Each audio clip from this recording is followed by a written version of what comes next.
Good morning, Chairperson. Good morning, Chairperson. So hope you can hear me on the back side. So thank you very much for the kind invitation. And this is first time for me for coming to this prestigious workshop. So I'm a breast surgeon by training, a general surgeon by training. Then I have done the fellowship in the breast surgery in the Tata Medical Center, Kolkata, followed by the EBMO fellowship in the Europe.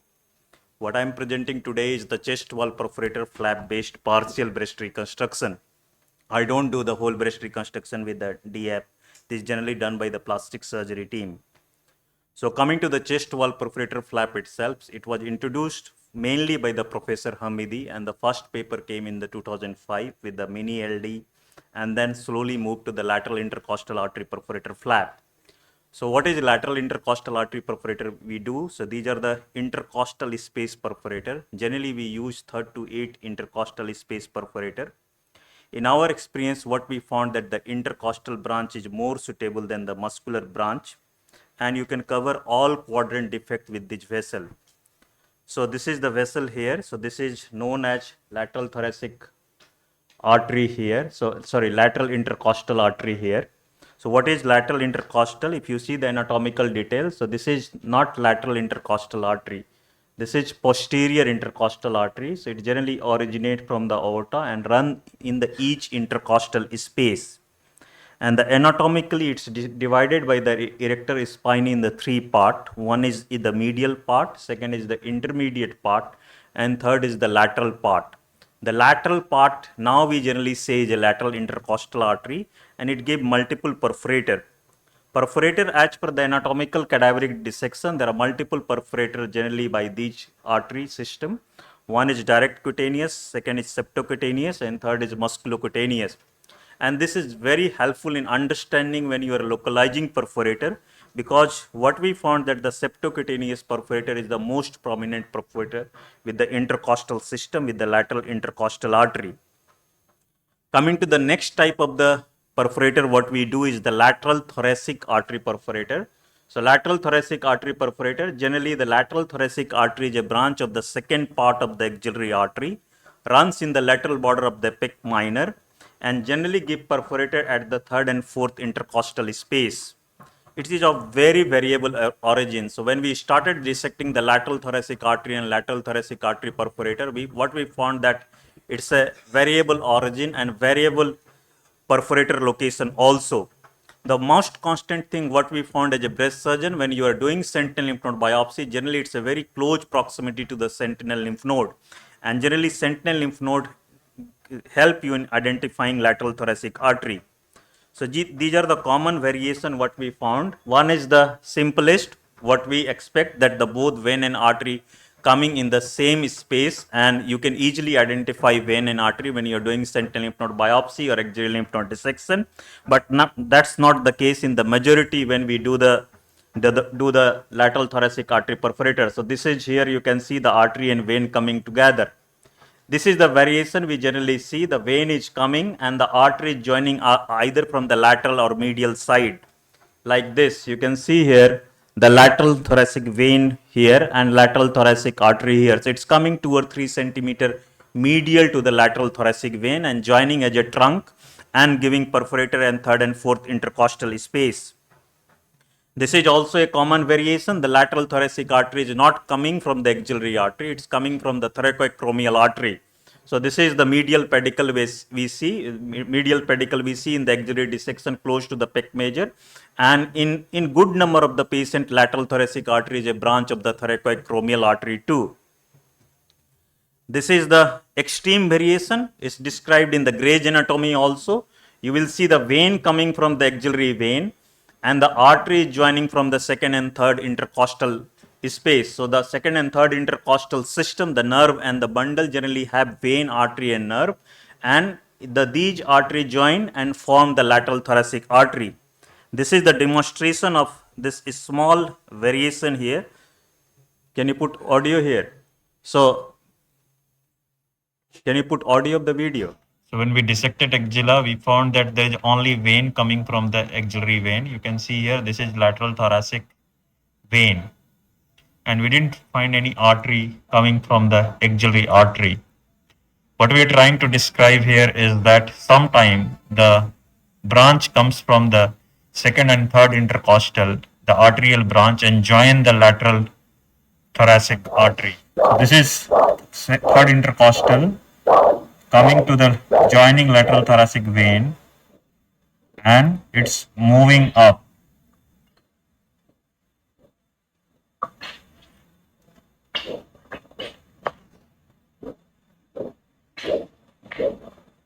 So this is the way moving towards the flap. The lateral thoracic so this is the vein and common thing we are seeing in 10 to 20% of the patient.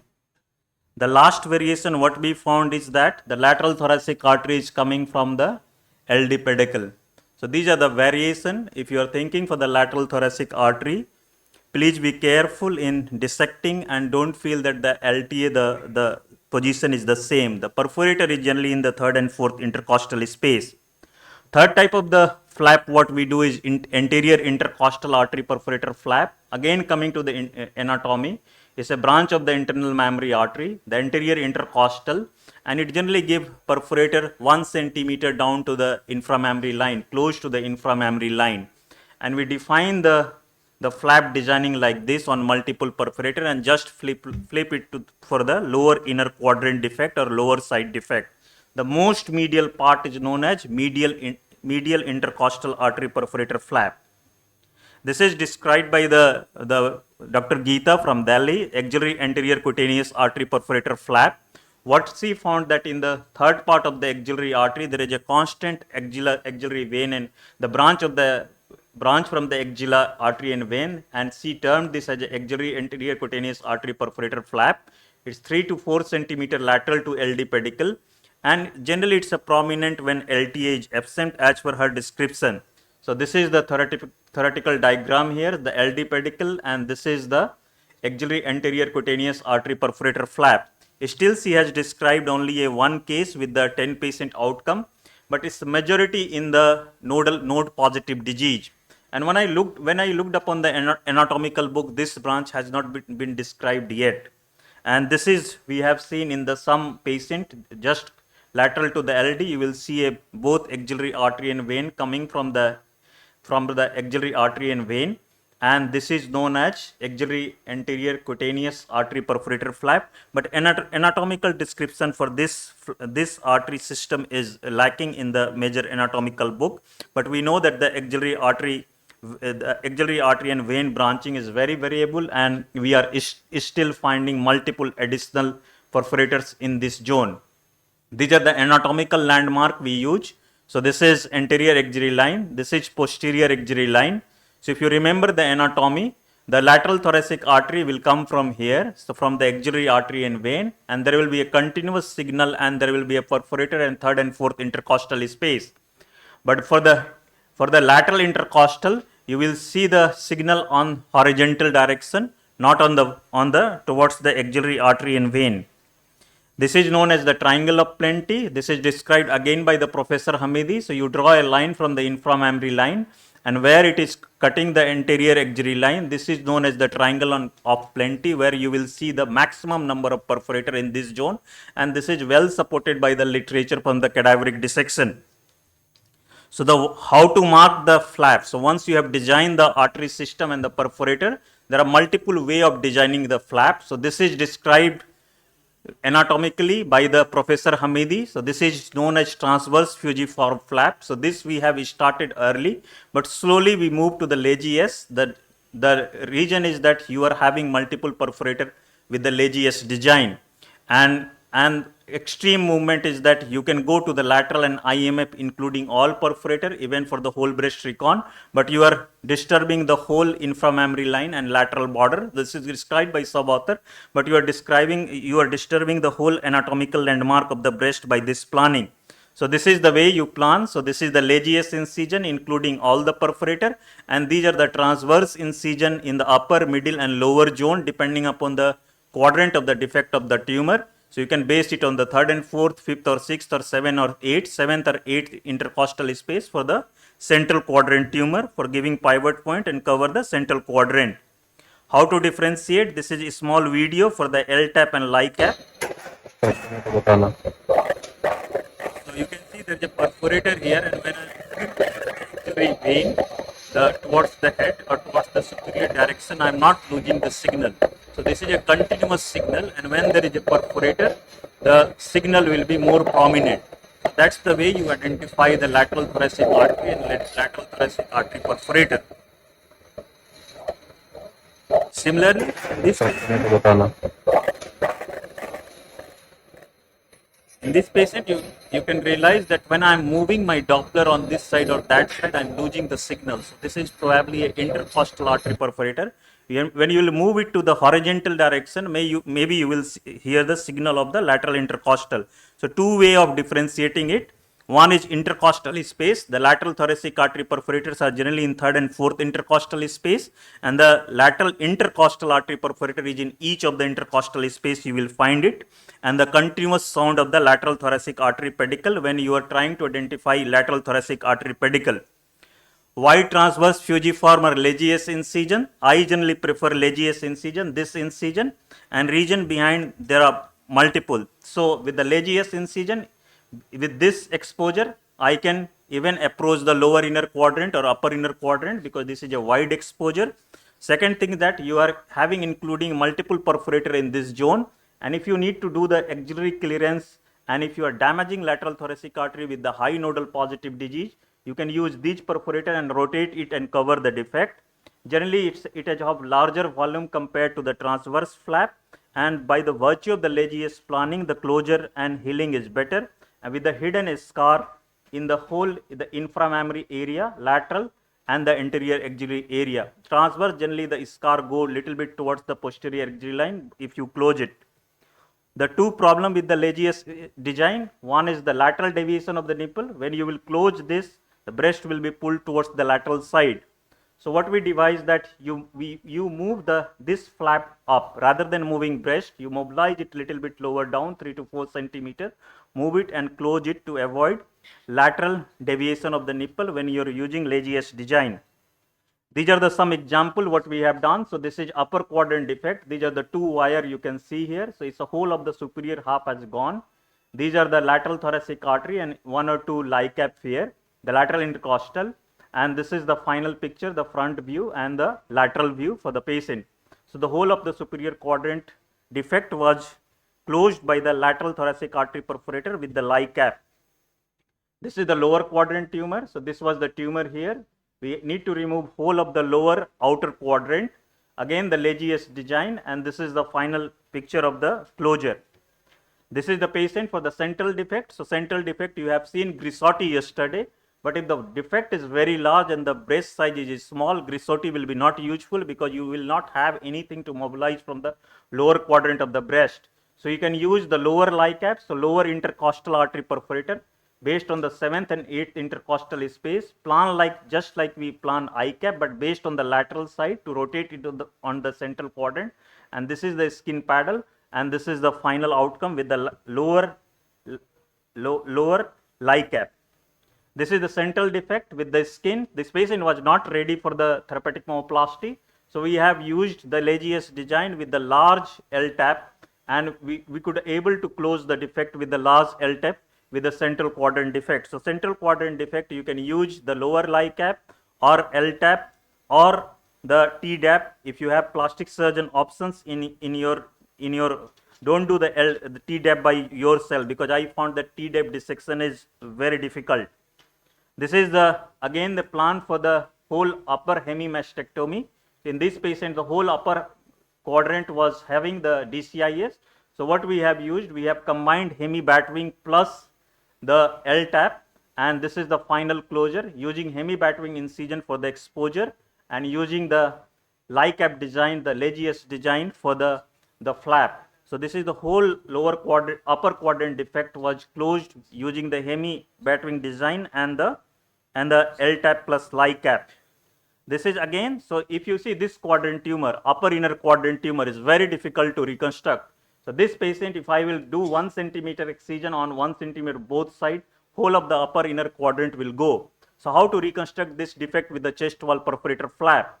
So what we have done, we have used the technique of both the TM technique, secondary pedicle and the my cap. So what we have done, so this is the schema, this was the tumor here, this was the defect.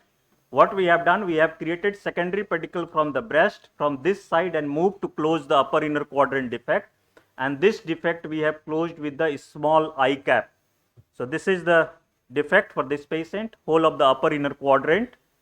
This is the intraoperative photo. So this is the lateral pedicle what we defined from the breast to move here and close upper inner quadrant, and the lower inner quadrant what defect we have created by mobilizing the pedicle, we closed it, we covered with the anterior intercostal or the my cap, and this is the final post-op outcome on the table, and this is the final post-op outcome after second post-op day. This is the dual oncoplasty we use for chest wall perforator flap. So if you have done thoracotomoplasty and the defect in the upper quadrant in a C cup size breast where you don't have the pedicle to secondary pedicle to close to cover the defect, you can use a L tap to cover the lateral half of the defect and close the thoracotomoplasty with the L tap or lie cap. This is extreme of the whole breast recon with the chest wall perforator flap. So this patient came to us, she was having a major cervical spondylitis, was not ready for the LD flap, not ready for the implant. So what we have done, we have combined both the L tap and the A cap. So the lower lie cap is this design, and this is the lateral thoracic artery, and we have reconstructed the whole breast defect with the dual chest wall perforator flap. So this is the lie cap coming here, the upper lie cap plus L tap, and the lower lie cap is covering the lower quadrant defect. So even the whole breast recon can be done if you don't have any feasible option for the implant and LD, if the bulk is there in the lateral chest wall. This paper we have published, our learning curve of 150 patient. So the majority of the patient had lie cap or lie cap plus L tap. The majority of the patient were having a mainly in the lateral quadrant defect. The flap dimension median was around 12 centimeter in the length and 7 centimeter in the width. This is the learning curve, how to do if you are a resident. When you are doing mastectomy, try to identify chest wall perforator flaps, raise it from the lateral to medial side, see the intercostal space and see the perforator and try to localize it. And when you are doing axillary dissection, try to identify lateral thoracic artery to be versed of the lateral thoracic artery anatomy and the variation. How to select the patient again? So the patient selection is very important for the chest wall perforator flap. This is mainly for the small and non-ptotic breast. The better options are available for the larger breast and grade 3 ptosis, where you can approach the tumor with the displacement, therapeutic myoplasty. Because if you do it in a very large ptotic breast, a chest wall perforator flap to cover the defect, first it's not required. Even if you are doing it, that what the breast pull the flap and the cosmetic outcome generally is not good in the large ptotic breast. What are the patient factor? So lateral fold is very important. If it is a very flat lateral chest there, probably these are not suitable candidate for the chest wall perforator flap. So the lateral fold is very important because that's the major skin and subcutaneous tissue in the fat you are taking to cover the defect. Perforator and incision marking, you all are plastic surgeon, you are well versed with the how to mark the perforator. Use the same position in which you are operating, and these are the perpendicular perforators to the skin. So try to angle your perforator at 90 degree in the sitting position. These are the intraoperative, little bit tips from our side. So work in intercostal space because intercostal perforators are more prominent. So you can feel the intercostal space by putting your hand and work in that intercostal space with the small tenotomy seizure, and it's easy to identify perforator there. And try to use intraoperative Doppler. Intraoperative Doppler is also very useful to confirm the sound when you are rotating it to the breast. Don't try to remove the whole dermis, because I have seen some breast surgeon has removed the whole dermis, because the whole system is based on the dermal plexus. And use ICG if you are having any suspicion. These are the complications in our series. So wound dehiscence was around 12%. Mainly in the transverse incision, but when we move to the Legius incision, the complication wound dehiscence problem has decreased. Partial flap necrosis was there in 2.5% of the patient. Complete flap was 1 or 2 patients, 0.4%. seroma was very rare. The same thing if you are doing with the LD, what we are doing 5 years before, we are doing LD flap for this major defect. But with this, seroma is rare. Margin positivity in our was around 6.7%. The persistent positive margin was there in one patient where we have done the mastectomy and LD flap. So if you are using chest wall perforator flap, you are preserving option of the LD flap if you need mastectomy for the persistent positive margin. We have published survival outcome in this also. It's not that flap is affecting survival, it's only to see the survival, because margin positivity was little bit more with our series, and only published study from the Oxford for the chest wall perforator flap, and it's almost similar. This is, we have asked the question to the patient. We don't use breast tube because we feel that it's mainly for the Western world. So we ask them that how satisfied are you with a scar, how comfortable you are going outside the public, and we'll all these question around 70 to 90% of the patient were satisfied with the scar and the patient reported outcome, and none has felt in retrospect that they should have opted for mastectomy, not the breast conservation surgery with chest wall perforator flap. To conclude, I will say that small to moderate size, please start in the small to moderate size. Use pre-op and intraoperative Doppler. Use mastectomy and ALND to identify perforator in your training time. So use mastectomy. Just raise the mastectomy from the lateral to medial. The traditional teaching is from medial to lateral. To learn chest wall perforator, do it from lateral to medial. During dissection, be careful for the lateral thoracic artery when you are doing LND. Try to identify it. You can cut it if you want. Careful dissection of the perforator. Use the intercostal space as your landmark for identifying perforator. It's very important to identify lateral intercostal artery perforator. And this can be used for the all quadrant defect. So to summarize, upper LICAP and LTAP you can use for the upper inner and upper outer quadrant.